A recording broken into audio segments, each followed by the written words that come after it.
Novo mundo, novos planos.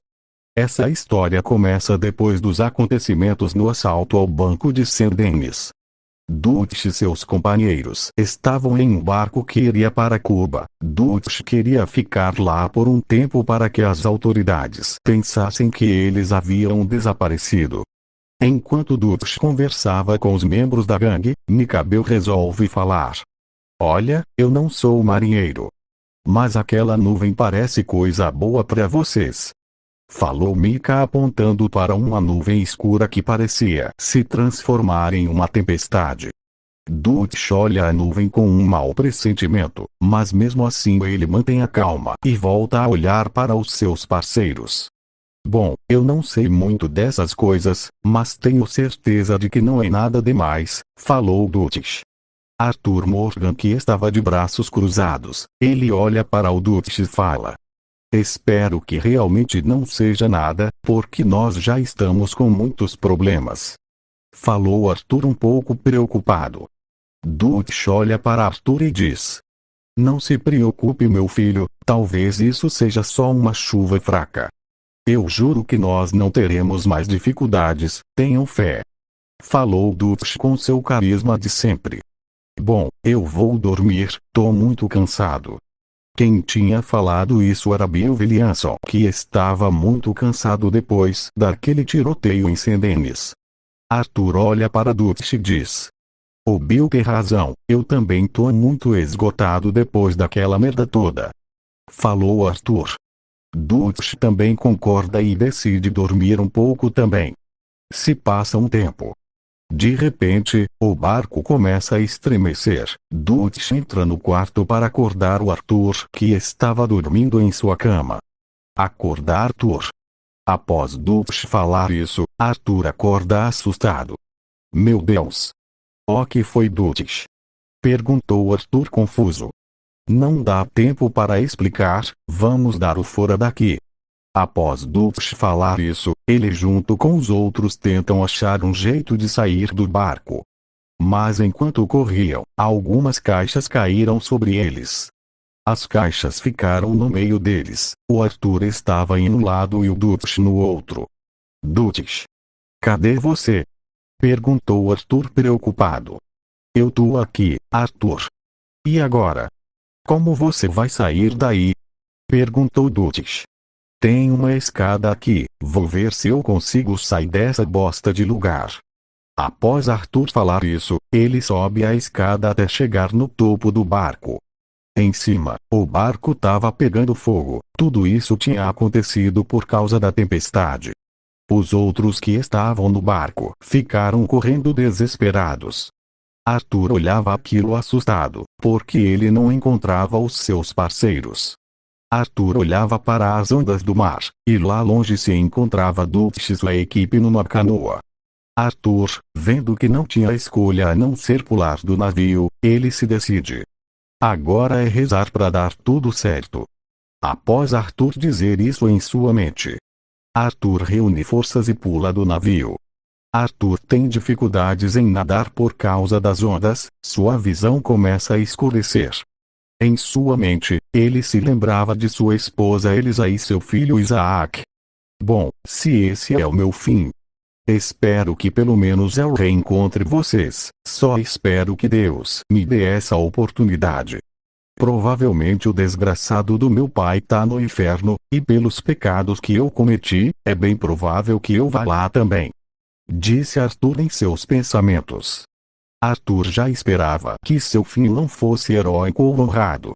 Tudo o que ele queria era pelo menos ter a oportunidade de estar com a sua amada família, nem que seja por um só minuto. Após longas horas, Arthur se encontrava na superfície, ele estava meio inconsciente e muito exausto. Mas mesmo nessas circunstâncias, ele se levanta com dificuldade e olha ao seu redor com uma expressão confusa e preocupada. Arthur começa a andar para frente, ele anda devagar por conta do cansaço. Mas que lugar é esse? Será que eles estão vivos? Arthur falou em sua mente. Após tanto andar, ele vê uma fumaça em sua esquerda. Arthur resolve ir até lá para descobrir de onde veio aquilo, e ele também tinha a esperança de que aquilo seja seus amigos. Quando ele chega no lugar, ele vê que seus amigos estavam sentados perto de uma fogueira. Dutch, que estava sentado, começa a se levantar ao ver o Arthur com vida. Arthur, é você? Perguntou Dutch, surpreso e aliviado. Os outros que estavam perto da fogueira vão em direção de Arthur para ajudá-lo. Meu Deus, é um milagre. Tragam uma bebida para ele. Após Dutch falar isso, Bill Williamson entrega um pote de água para Arthur beber. Após isso, eles se sentam para conversar. Então Dutch, aonde a gente tá? Perguntou Arthur. Dutch dá uma tragada em um charuto e olha para Arthur. Então, enquanto você estava desaparecido, eu comecei a explorar esse lugar em busca de informações. E eu descobri algo estranho. Pelo que parece, nós não estamos em Cuba, e sim no Japão. Falou Dutch. Arthur fica com uma expressão confusa ao ouvir isso. Espera um pouco, isso tá muito estranho. Você não tinha dito que aquele navio iria a Cuba? Perguntou Arthur. Dutch respira fundo e diz, eu sei que é estranho, e devo lhe dizer que vai ficar mais estranho ainda. Porque enquanto eu conversava com as pessoas desse país, por algum motivo, todos eles entendiam o que eu falava. Eu achava que eram poucas pessoas que conseguiam falar a nossa língua, e sabe o que também é estranho? É que eu entendia até as caligrafias nas lojas de frutas que eles tinham. Nunca na minha vida eu aprendi japonês, nunca tive interesse. Mas por algum motivo, eu consigo entender perfeitamente a letra deles. Respondeu Dutch. Arthur fica ainda mais confuso com a resposta do Dutch. Dutch, você tem certeza que não bebeu muito uísque? Porque tá muito estranha essa história, perguntou Arthur rindo um pouco. Dutch suspira e tira uma pequena caixa de charutos e mostra para Arthur. Eu roubei essa caixa de charutos de um idiota que desmaiou de tanto beber. Por que estou mostrando isso? Você me pergunta, estou mostrando isso porque eu quero que você leia a parte de trás da caixa que está escrito em japonês. Só assim para você parar de duvidar de mim, respondeu Dutch. Arthur pega a caixa de cigarros ainda confuso. Arthur olha a parte de trás onde está escrito em japonês. Pela surpresa de Arthur, ele entende perfeitamente o que está escrito. Mas que merda é essa? Isso só pode ser um sonho, respondeu Arthur surpreso. Dutch riu um pouco pela reação de Arthur e depois voltou a ter aquela expressão séria. Sei que é estranho, nem eu acreditei na primeira vez. Mas agora, a gente tem que arranjar um barco para sair desse país. Infelizmente vai demorar um pouco até acharmos um navio, falou Dutch. Arthur estava prestes a falar algo, mas Micabel se levanta e fala. Dutch, eu esqueci de falar, mas enquanto você tinha saído para buscar informações, eu e esses dois idiotas estávamos procurando um lugar para comprar armas. E a gente encontrou um lugar estranho que vendia espadas. O vendedor era um ferreiro com uma máscara ridícula e era meio nervosinho. Igual Arthur. Falou Mika em tom de deboche. Arthur ficou meio irritado e disse, por que você não vai a Meirdain, Mika? Respondeu Arthur sem paciência. Dutch faz uma cara séria para Mika, dando a entender que se ele não parasse de brincadeira ele não iria se sair bem dessa. Mika para de sorrir imediatamente e prossegue a contar o que aconteceu. E então eu cheguei perto dele e perguntei se ele tinha um rifle à venda, e ele me disse que não sabia do que eu estava falando e começou a falar daquelas espadas que ele tinha. Confesso que queria esfolar ele com aquela merda de espada. Enfim, e então a gente tava buscando um bar pra encher a cara, mas aí eu lembrei que nós estávamos sem grana. Então nós decidimos roubar uma casa para que pelo menos a gente tenha algo para comer e beber. E com toda a grana, a gente finalmente foi pro bar. Mas então, o Javier sentiu vontade de mijar e foi encontrar um lugar privado. E depois disso, ele viu um velho que estava sentado em uma cadeira. E o resto eu não me lembro.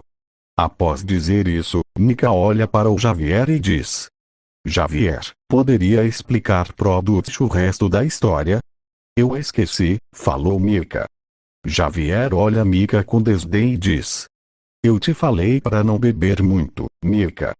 Mas enfim, eu me sentei ao lado dele para conversar um pouco e também descobrir algo importante sobre esse país. Eu falei para ele que eu era novo no país e que estava procurando por revólveres e rifles, e assim como o ferreiro que o Mika mencionou, ele disse que não sabia sobre essas armas. E depois ele começou a contar uma história sobre demônios que apareciam de noite, e que se alimentavam de carne humana. Parecia uma piada, então eu ri um pouco, mas aí ele ficou como uma cara de puta mal comida e depois me ignorou. Respondeu Javier. Dutch riu um pouco e depois falou: esse velho deve ser mais um daqueles bêbados imbecis.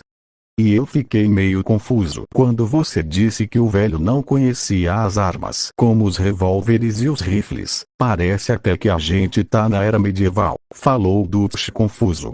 Javier suspira e diz: eu sei, e esse pessoal fica usando essas roupas estranhas e longas. E também, a maioria das armas que eu vi eram espadas e flechas. Pelo menos a bebida aqui é boa, e enquanto a gente tava lá, o Bill só ficava comendo. Ele por si já parece um hipopótamo e ficar comendo desse jeito só vai piorar as coisas, falou Javier zombando. Bill faz uma cara de raiva, mas logo entra na brincadeira.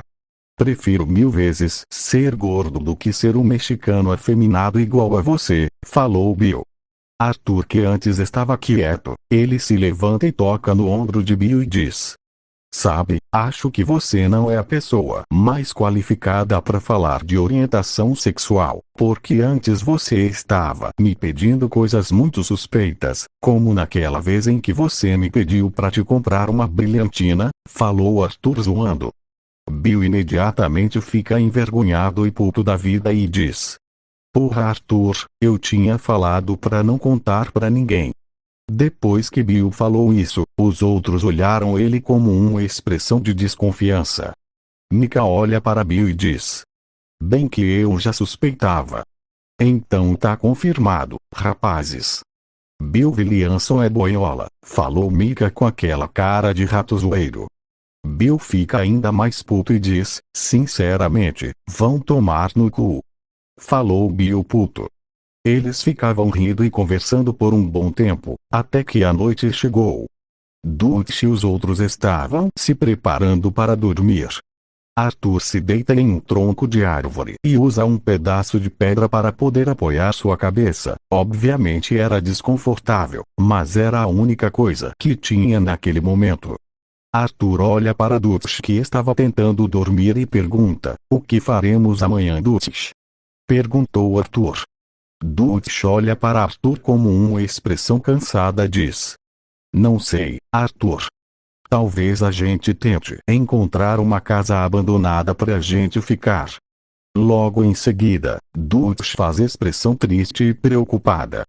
Espero que os outros estejam bem, meu medo é que os Pinkertons achem eles. Agora, o agente Milton não tem mais misericórdia. Falou Dutch com tristeza em sua voz. Arthur assente com a cabeça e diz: eu compreendo, espero que o John, Abigail e Jack estejam bem. Principalmente o Jack, pobre garoto, nasceu justo em um bando de foras da lei. Falou Arthur preocupado, ele tinha medo se algo ruim acontecesse com o garoto, pois ele se lembrava do seu falecido filho. Dutch olha para Arthur como uma expressão séria e diz com uma voz calma e confiante: infelizmente, o mundo é assim. Mas peço que tenha fé, Arthur. Pode ter certeza que não só nós, assim como Jack, iremos ter um bom futuro. É só ter fé e seguir o plano, não é porque nós sofremos uma queda que iremos desistir. Nós não somos uns criminosos medíocres, nós somos a gangue Van der Linde. Agora durma, cowboy. Porque amanhã teremos um dia longo. Falou Dutch antes de fechar os olhos. Arthur apenas sorri e fecha os olhos também. Para Arthur, Dutch não era só um símbolo de liderança, e sim uma figura paterna. Ele era um bom pai que ele sempre quis. Enquanto todos dormiam, duas figuras sombrias olhavam de longe. A primeira figura sorri diabolicamente e diz: "Tão incrível, 5 cowboys em um mundo de demônios noturnos", falou a criatura com um sorriso largo e malicioso. A segunda criatura era uma mulher.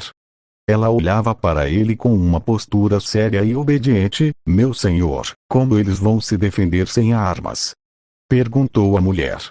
O homem não diz nada, ele apenas cria um pentagrama vermelho, e desse pentagrama vermelho, aparece uma caixa que possuía armas da gangue. Eles usaram as mesmas armas que usavam antes. Mas claro, eles também terão que treinar para conseguir sobreviver nesse mundo. Será divertido ver eles sofrendo enquanto tentam achar o caminho de casa, sem saber que fui eu que mandei eles para esse universo. Falou o homem.